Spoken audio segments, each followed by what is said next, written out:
इस एडवेंचरस कहानी की शुरुआत होती है एक एम्बुलेंस को दिखाते हुए, जिसमें कि दो लोग किसी घायल लेडी को लेकर जा रहे थे। उस लेडी की हालत बहुत ही ज्यादा खराब थी और उसे किसी एक्सपेरिमेंटल पर्पस के लिए लिया गया था। अब एम्बुलेंस का ड्राइवर लगातार चलाते हुए जब फॉरेस्ट वाले एरिया में पहुंचता है तो वो कहने लगा कि हमें शायद दूसरे रास्ते से जाना चाहिए। उस ड्राइवर को कुछ इंपॉर्टेंट काम याद आ गया था, इसीलिए वो डायरेक्शन चेंज करने लगा। लेकिन उसके साथ जो उसका साथी बैठा हुआ था वो इस बात से नकारता है। उसने कहा कि मुझे अपने सुपरवाइजर से बात करनी पड़ेगी। इसी वजह से वो ड्राइवर को बहुत ज्यादा चिल्लाने लगा कि तुम्हें किसी से पूछने की जरूरत नहीं है, मुझे एक इंपॉर्टेंट काम है जिसे जल्द से जल्द करके मैं आ जाऊंगा। ड्राइवर का साथी मानता नहीं और तभी अचानक ठीक पीछे से नुकीला टेंटिकल बाहर निकला और उस ड्राइवर के साथी के सर में छेद करके उसे जान से मार दिया। उस ड्राइवर को भी इन सारी चीजों के बारे में नहीं पता था, इसीलिए वो तुरंत ही उतरकर पीछे देखने चला गया। एम्बुलेंस का दरवाजा ओपन करते ही वो नोटिस करता है एक बच्चे को, जिसके मुंह से वो टेंटिकल बाहर निकल रहे थे और इसी ने ही उसके साथी को जान से मारा है। एम्बुलेंस के अंदर तो एक लेडी मौजूद थी जो काफी घायल होती है, लेकिन उस लेडी ने अभी अभी एक छोटी बच्चे को जन्म दिया था। ड्राइवर बहुत ही ज्यादा डर जाता है, लेकिन वो उस लेडी के बच्चे को उठा लेता है और एक सेफ जगह पर लेकर भागने लगता है। उस ड्राइवर को इतना तो पता था कि जिस लेडी को वो लेकर जा रहा है वो किसी एलियन सभ्यता से बिलोंग करती है और उसका डिलीवरी होना बहुत ज्यादा इंपॉर्टेंट था, इसीलिए उसे हॉस्पिटल पहुंचाना होगा। पर अफसोस की बात यह होती है कि जन्म देने के बाद वो लेडी वहीं मर गई। वो अनजान एलियन लड़का कौन था इसका उसे कुछ अंदाजा नहीं होता।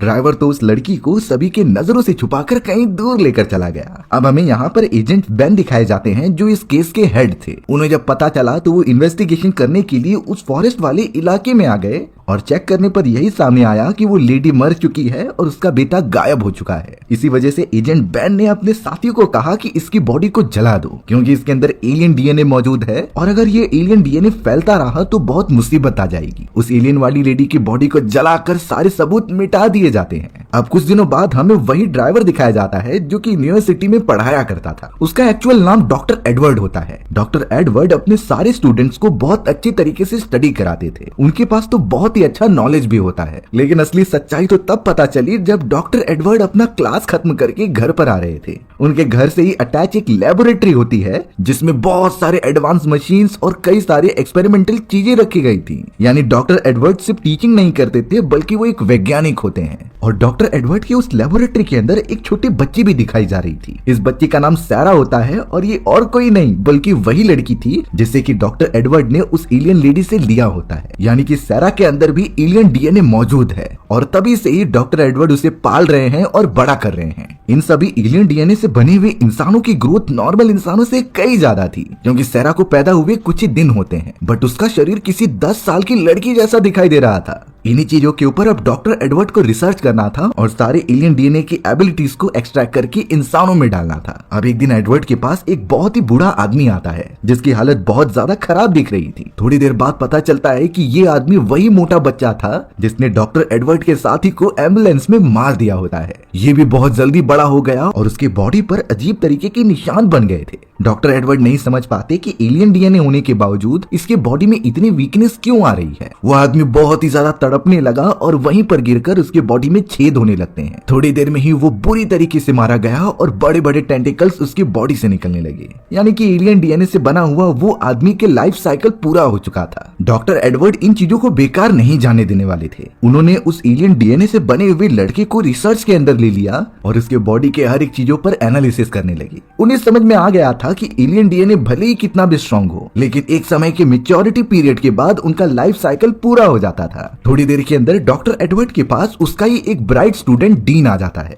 डीन पढ़ाई में बहुत ही ज्यादा अच्छा था और वो एक सोलर सिस्टम वाले प्रोजेक्ट के ऊपर काम कर रहा होता है जो कि unlimited amount of energy generate कर सकता था। बट प्रॉब्लम ये आ रही थी कि डीन को कोई फंडिंग नहीं मिल रही होती, जिसकी वजह से वो अपने प्रोजेक्ट को कंटिन्यू नहीं कर पाता। डीन को जब भी कोई डाउट्स होती तो वो डॉक्टर एडवर्ड के पास आ जाता और इस बार भी जब वो आता है तो डॉक्टर एडवर्ड उसके सामने एक ऑफर रखते हैं। डॉक्टर एडवर्ड ने बताया कि मैं एलियन डीएनए को डीपली स्टडी करना चाहता हूँ। एलियन डीएनए किस तरीके से काम करता है और अपने आप को कैसे हील करता है ये सारी प्रॉपर्टीज मैं इंसानों के अंदर डालना चाहता हूँ, जिससे कि एक समय के बाद इंसानों को कोई बीमारी ना हो, और एक टाइम पीरियड ऐसा आ जाएगा जब इंसान और एलियन एक दूसरे के साथ संबंध बना सकते हैं विदाउट एनी हेसिटेशन, और उसके बाद उनकी जो भी संतानें पैदा होंगी वो एकदम नॉर्मल होंगी, उनके अंदर जरा भी आक्रोश की भावना नहीं होगी और वो डेवलपिंग फेज में होंगे, जो इंसानी सभ्यता को आगे बढ़ाने में मदद कर सकते थे। अपने इस प्रोजेक्ट का इंटेंशन बताने के बाद डॉक्टर एडवर्ड डीन से उसकी मदद मांगते हैं कि तुम मेरे असिस्टेंट बनकर काम करो, इसके बदले मैं तुम्हें सोलार सिस्टम वाले प्रोजेक्ट पर फंडिंग कर दूंगा। डीन को ये बात बहुत अच्छी लगती है, इसीलिए उसने डॉक्टर एडवर्ड का ये ऑफर एक्सेप्ट कर लिया था, यानी कि अब वो दोनों एक दूसरे की हेल्प करके प्रोजेक्ट्स को कंप्लीट करेंगे। डॉक्टर एडवर्ड तो डीन को अपने सारे एक्सपेरिमेंट के बारे में बताते हैं और उसे शामिल भी कर लेते हैं, पर वहाँ दूसरी तरफ डॉक्टर एडवर्ड के घर में सैरा मौजूद होती है। उसके बॉडी में थोड़े थोड़े चेंजेस आने लगे,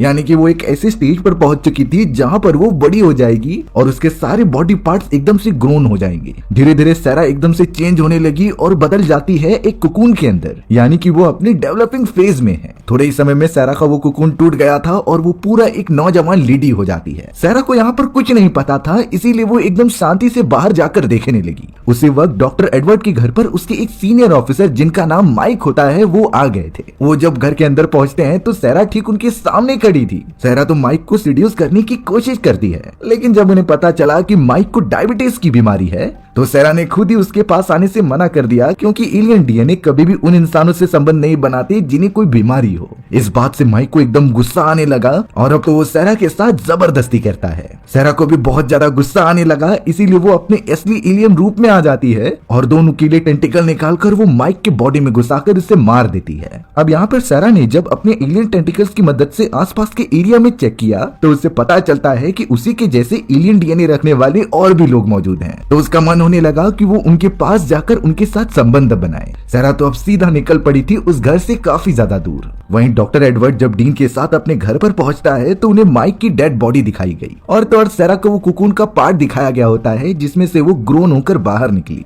सारे सीसीटीवी फुटेजेस देखने के बाद डॉक्टर एडवर्ड को सब समझ गया था। वो तो फिलहाल के लिए डीन को समझा रहे थे कि ये जो सैरा नाम की लड़की थी इसमें एलियन डीएनए होता है जो फुल्ली एक एलियन में कन्वर्ट हो सकती थी। सैरा नाम की ये लड़की कुछ महीनों पहले एम्बुलेंस में मौजूद एलियन डीएनए रखने वाली लेडी से मिली थी जिसने की सैरा को जन्म दिया था। शायद ये हो सकता है कि वो लेडी भी एलियन डीएनए रखने वाली हो और इसका अंदाजा ज्यादा लगाया जा सकता है कि उसने किसी एलियन डीएनए वाले से ही संबंध बनाया था, ना कि किसी इंसान से। अब डीन तो उस बूढ़े आदमी को देखता है जिसके बॉडी से काफी टेंटिकल निकले थे और वो वहीं मर गया था। इसे हाइब्रिड ह्यूमंस कहा जाता है जो कि इंसान और एलियन डीएनए से मिलकर बने हों। हाइब्रिड ह्यूमंस की सबसे ज्यादा खतरनाक ये बात थी कि भले ही उनके अंदर एलियन डीएनए हो लेकिन एक मैच्योरिटी पीरियड आने के बाद वो मर जाते थे। बट ये सारी चीजें प्योर एलियन डीएनए वालों में नहीं हो सकती थी, जैसे कि सैरा जिसका लाइफ स्पैन 400 से 500 साल हो सकता था। वो बहुत ज्यादा ताकतवर है और अपने बॉडी पर लगे हुए घाव को हील कर सकती है। डॉक्टर एडवर्ड यही सारी प्रॉपर्टीज को एक्वायर करना चाहते थे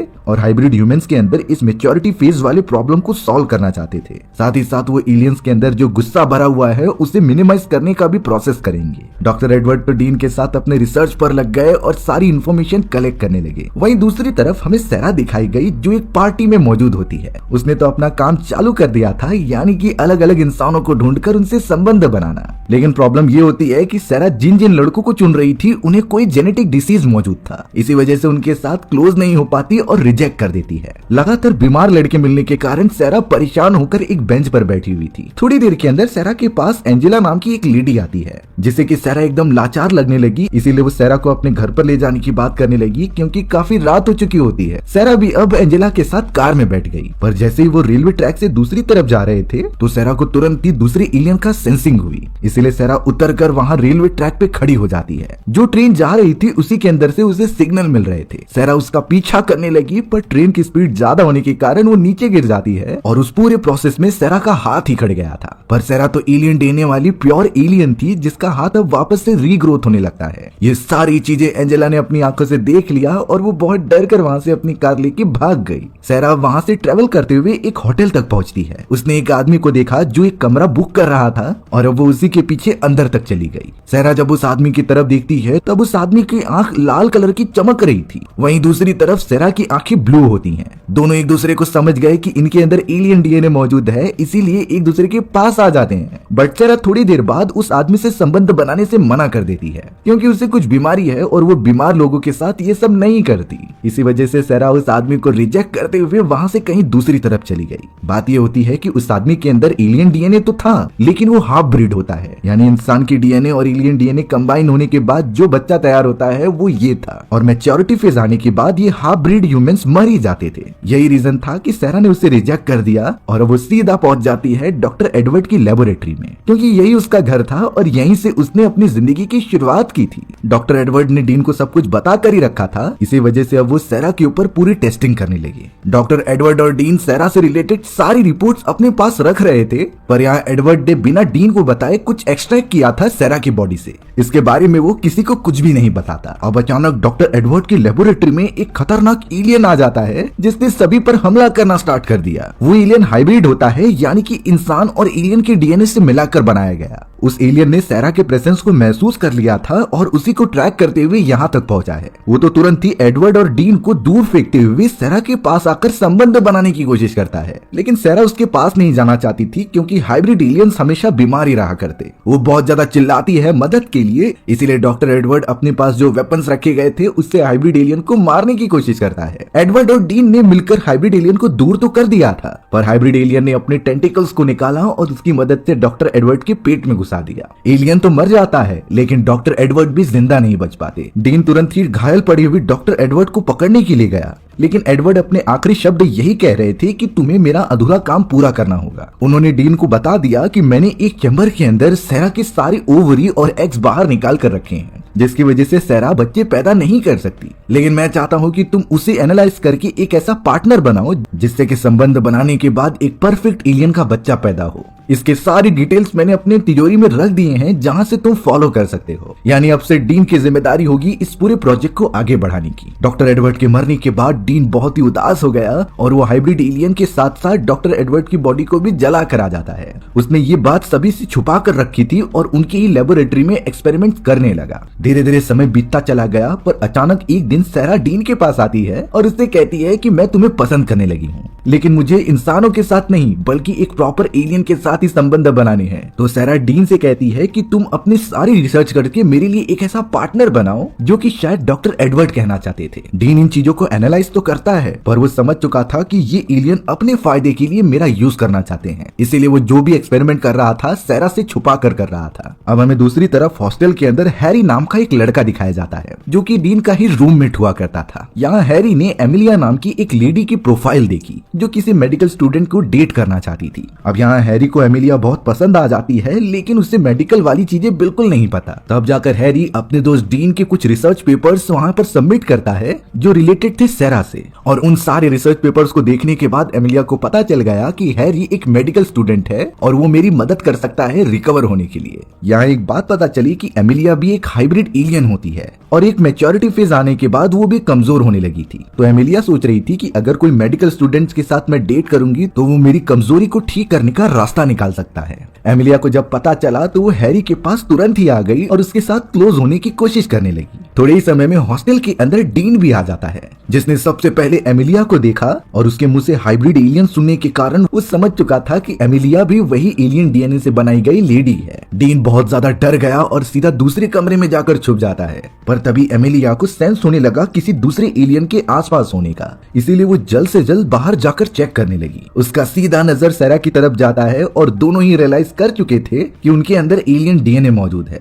सारा और एमिलिया दोनों साथ मिल गए और उन्होंने हैरी को मजबूर किया लेबोरेटरी में जाके उनका प्रॉब्लम का सॉल्यूशन निकालने के लिए। हैरी को मजबूरन ये करना पड़ रहा था। सारा तो यही कह रही थी कि तुम एलियन एक्स का यूज करके हमारे लिए दूसरा पार्टनर बनाओ, और अगर ऐसा नहीं हुआ तो हम दोनों तुम्हें मिलकर मार देंगे। हैरी बेचारा डरा हुआ ये सारी चीजें फॉलो करते जा रहा था, जबकि इसके बारे में उससे नॉलेज नहीं होती। वहीं दूसरी तरफ अब हमें एजेंट बेन दिखाया जा रहा था, जो अपनी टीम के साथ एमिलिया की वेबसाइट पर नजर रखता है। उन्हें किसी इंटरनल सोर्स से पता चला था कि एमिलिया भी एक एलियन है और वो किसी नए शिकार की तलाश में है जिससे वो अपना इलाज करा सकती थी। एजेंट बेन को बहुत सारी चीजें पता चली, इसीलिए वो सीधा डीन के पास चला आया। डीन को उसने बताया कि तुम्हारा दोस्त हैरी किडनैप हो चुका है उन एलियंस के द्वारा, इसीलिए हमें उसकी जान बचानी होगी क्योंकि वो एलियंस कुछ खतरनाक प्लान बना रहे हैं। डीन को ये बात पहले से पता थी, पर ये सारी चीजें इतनी आगे बढ़ जाएंगी इसका आइडिया नहीं था। इसी वजह से डीन एजेंट बैन के पूरे पुलिस फोर्सेस के साथ वहां पहुंच जाता है जहां डॉक्टर एडवर्ड का रिसर्च लेबोरेटरी थी। सारा और एमिलिया ने तो हैरी को बांध कर रखा था, पर डीन हैरी को छुड़ाने में कामयाब हो जाता है और उस बोतल को भी ले लेता है जिसमें एलियन डीएनए के एग्स और ओवरी रखी गई थी। वो सभी सारी चीजों को लेकर सीधा उस पावर प्लांट पर चले जाते हैं जिस पर डीन काम कर रहा था। दरअसल ये सारा प्लान एजेंट बैन और डीन ने मिलकर बनाया होता है।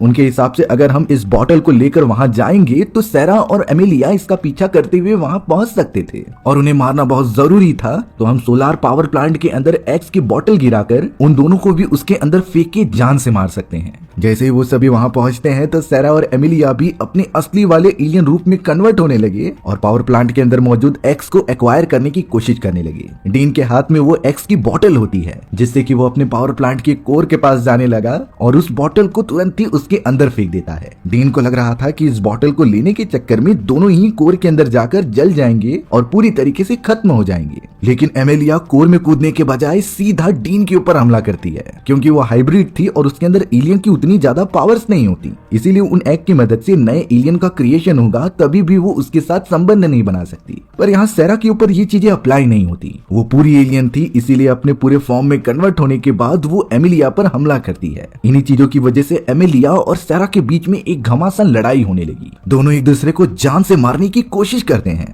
सारा ने एमिलिया को बहुत मारा और सीधा पावर प्लांट के कोर में फेंक दिया, जिससे एमिलिया वहीं मर जाती है। अब इस पूरे इंसिडेंट को खत्म हुए कई दिन बीत चुके थे। हमें तो अब हैरी को दिखाया गया जो डॉक्टर एडवर्ड की लेबोरेटरी में जब जाता है तो उसे एक बच्चा दिखाई दिया। वो बहुत ही ज्यादा चौंक गया और सीधा डीन के पास आया। डीन ने फिर हैरी को समझाया था कि जो एक्स मेरे पास मौजूद थे उसकी मदद से ही डीन ने सारा के लिए एक पार्टनर बनाया था, क्योंकि सारा भले ही एलियन है पर उसे अपनी जिंदगी गुजारने के लिए पार्टनर तो चाहिए ही। डीन ये सारी बातें हैरी को भी समझाता है जिससे वो एग्री कर रहा था। अब हमें यहाँ कुछ महीनों बाद पता चला कि वो एलियन बच्चा फुल्ली ग्रोन हो चुका है जो सारा का नया एलियन बॉयफ्रेंड था। सारा यहाँ अपने एलियन बॉयफ्रेंड के साथ अपनी एक नई जिंदगी शुरू करने के लिए तैयार थी। उस जगह पर डीन और हैरी भी मौजूद होते हैं जो उन्हें गुड बाय कहने आए थे। लेकिन डीन यहाँ सारा से पूछता है कि तुम लास्ट टाइम मुझे मार सकती थी, लेकिन तुमने एमिलिया को खत्म करके मेरी जान क्यों बचाई? इस बात पर सारा कुछ कहती नहीं और मुस्कुराते हुए चली जाती है, जिससे ये पता चल रहा था कि सारा कहीं न कहीं डीन को पसंद करती है। सारा के साथ उसका एलियन बॉयफ्रेंड था जो दोनों मुस्कुराते हुए अपने एक लंबे सफर पर निकल रहे थे। हैरी को भी ये बात अच्छी लगती है और वो डीन को शाबाशी देता है, पर एक सवाल उसके मन में था कि अगर ये दोनों एलियंस हैं तो ये अपने जैसे और भी सारे एलियन डीएनए वाले बच्चे पैदा कर सकते हैं और इससे हम इंसानों की आबादी पर इफेक्ट पड़ेगा। पर डीन कह रहा था कि सारा को सिर्फ एक पार्टनर चाहिए था। सारा का नया एलियन बॉयफ्रेंड उससे फिजिकल रिलेशनशिप तो बना सकता है, लेकिन उसके अंदर कैपेबिलिटी बिल्कुल नहीं थी कि वो किसी दूसरे एलियन डीएनए बच्चे को जन्म दे पाए। यानी कि ये पूरी चीजें सॉर्टेड हो चुकी थी और उन्हें कोई टेंशन भी नहीं।